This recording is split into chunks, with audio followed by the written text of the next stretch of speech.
আসসালামু আলাইকুম।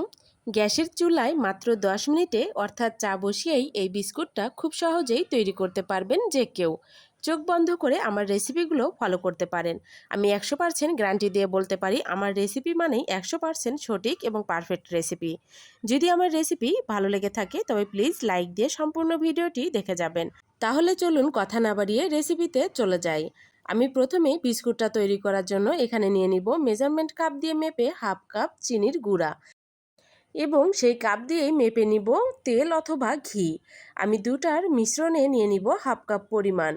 আমি 1/4 কাপ পরিমাণ ঘি নিয়েছি, তার সঙ্গে বাকিটা তেল দিয়ে হাফ কাপ করে নিয়েছি।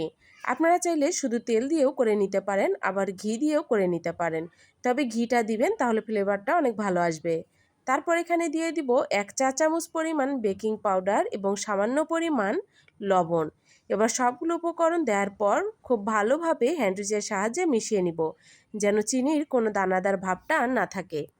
এখানে চিনিটা কিন্তু অবশ্যই গুঁড়া করে নিতে হবে, ব্লেন্ডারে হোক অথবা শিলপাটাতে বেটে। চিনিটা যদি গুঁড়া না থাকে তাহলে কিন্তু বিস্কুটগুলো ভালো হবে না।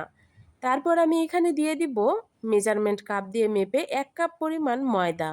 এখন সবগুলো উপকরণ খুব ভালোভাবে মিশিয়ে ডো তৈরি করে নিব। এই ডোটা কিন্তু রুটি পরোটার ডোর মতো হবে না, এই ডোটা অনেকটা ঝুরঝুরে টাইপের হবে। আমার ডোটা তৈরি করে নেওয়া হয়ে গেছে। এখন ঢাকনা দিয়ে ঢেকে রেখে দিব 5 থেকে 6 মিনিটের জন্য। খুব বেশি সময় রাখার প্রয়োজন হয় না, 5 থেকে 6 মিনিট রেখে দিলেই হয়ে যাবে। এখন এই ফাঁকে আমরা যে পাত্রে বিস্কুটটা সেট করব সেই পাত্রে কিছুটা তেল ব্রাশ করে নিয়েছি এবং পাত্রের সমপরিমাণ একটি কাগজ, সাদা কাগজ কেটে নিয়েছি। কাগজটা দিয়ে এবার কাগজের উপর দিয়েও আমি তেল ব্রাশ করে দিব। এতে করে বিস্কুটটা আর পাত্রের সঙ্গে লেগে যাবে না, খুব সহজেই বিস্কুটগুলোকে ছাড়িয়ে নেওয়া যাবে। 5 থেকে 6 মিনিট পর ডোটা দেখিয়ে দিচ্ছি। ডোটা কিন্তু খুব ভালোভাবে সেট হয়েছে। এখন সবগুলো বিস্কুট সমানভাবে তৈরি করতে চাইলে একটা চামচ নিয়ে নেবেন এবং চামচের সাহায্যে সবগুলো সমানভাবে তৈরি করবেন। আমি চা চামচ দিয়ে 3 চামচ নিয়ে একটি বিস্কুট তৈরি করব।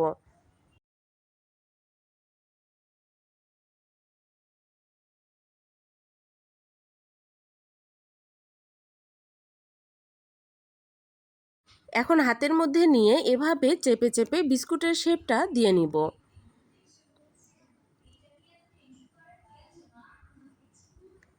আপনারা চাইলে এভাবে লম্বাটে শেপেও দিয়ে নিতে পারেন, আবার চাইলে গোল করে শেপটাও দিয়ে নিতে পারেন।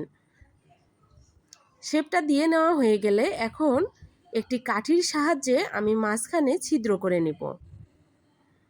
দেখার সৌন্দর্যের জন্য এটা করে নিচ্ছি, আপনারা চাইলে নাও করে নিতে পারেন। বিস্কুটের শেপটা যেভাবেই দেন না কেন বিস্কুটটা কিন্তু তৈরি হয়ে যাবে, যদি বিস্কুটের ডোটা খুব সুন্দরভাবে করে নিতে পারেন। অর্থাৎ আমি যেভাবে করেছি সেম টু সেম ফলো করে যদি তৈরি করতে পারেন তবে আপনাদের বিস্কুটটাও এমন পারফেক্ট হবে। এখন যে পাত্রে তেল ব্রাশ করে নিয়েছিলাম সেই পাত্রে দিয়ে দিলাম। এভাবে আমি সবগুলো বিস্কুটের শেপ তৈরি করে নিব।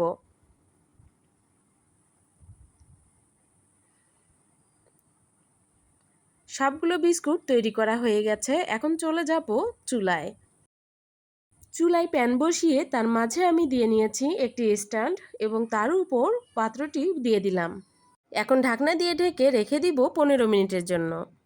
এখানে এমন একটি ঢাকনা ব্যবহার করতে হবে যে ঢাকনা দিয়ে কোনোভাবেই ভিতরে বাতাস প্রবেশ করবে না এবং চুলার আগুনটা থাকবে ঠিক এমন, অর্থাৎ মিডিয়াম টু লো এর মাঝামাঝি। চুলার তাপমাত্রাটা শুরু থেকে শেষ একই রকম রেখে আমি ফিরে এলাম 15 মিনিট পর। মাশাল্লাহ, বিস্কুটগুলো কিন্তু অনেক সুন্দর হয়েছে। গরম অবস্থাতেই বিস্কুটগুলো নামানো যাবে না, তাহলে কিন্তু ভেঙে যেতে পারে, কেননা গরম অবস্থায় বিস্কুটগুলো নরম থাকবে। আমি আরেকগুলো বিস্কুট জাল করে নিয়েছি মাত্র 10 মিনিট। 10 মিনিট জাল করাতেই এই বিস্কুটগুলোর রং ঠিক এমন এসেছে, সাদা আছে এবং এই বিস্কুটটা 15 মিনিট যে বিস্কুটটা রেখেছিলাম তার থেকে কিছুটা নরম, তবে মচমচে। এই বিস্কুটটা আমি দেখিয়ে দিচ্ছি। আমি দুইভাবেই বিস্কুটটাকে দেখিয়ে দিলাম আপনাদের সুবিধার জন্য যে কে কতটুকু সময় রাখবেন এবং কোন বিস্কুটটা আপনার জন্য পারফেক্ট হবে। তবে আমার কাছে মনে হয়েছে যেটা আমি 15 মিনিট রেখেছিলাম সেই বিস্কুটটাই বেশি ভালো লেগেছে। প্রথমে আমি 10 মিনিটের এই বিস্কুটটা আপনাদেরকে ভেঙে দেখিয়ে দিচ্ছি। ভাঙলেই বুঝতে পারবেন যে বিস্কুটটা আসলে কেমন হয়েছে।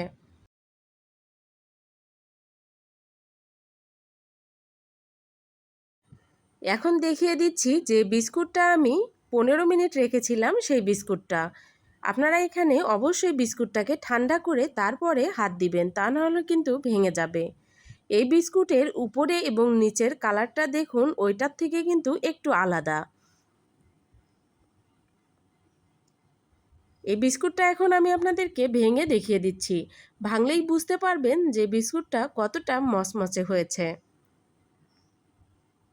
চুলায় যে এত সুন্দর বিস্কুট তৈরি করা যায় তা একবার তৈরি না করলে বিশ্বাসই করতে পারবেন না।